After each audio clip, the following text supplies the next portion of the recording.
ভাই আমি এইটা বুঝি না, দুনিয়াতে যত সব ঘটনা আছে সব কেন উপন্যাসের নায়িকাদের সাথেই হয়।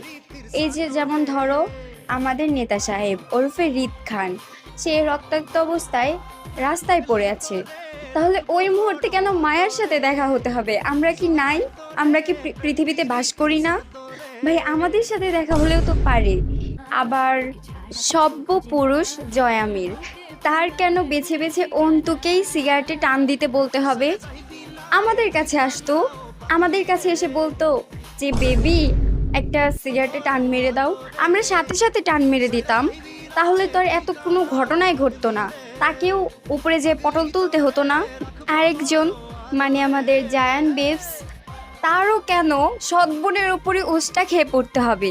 পৃথিবীতে তো আরো অনেক মেয়ে আছে, যেমন আমরা, আমাদের দেখলেও তো পারে, আমাদের মতো পাঠিকারা, তাদেরকে দেখলেও তো পারে ভাই। তারপরেও সৎ বোনের উপরই কেন উষ্টা খেয়ে পড়তে হবে আমি বুঝি না। ভাই এমন ঘটনা কেন আমাদের সাথে ঘটে না? আমাদের জীবনে একটা আবির ভাই নাই, জয়ামিন নাই, জায়ান কৃতিক নাই, আমির হাওলাদার নাই, রিচার্ড কায়নাত নাই, শুদ্ধ ভাই নাই, ইরফান নেওয়াজ নাই, শুধু নাই আর নাই।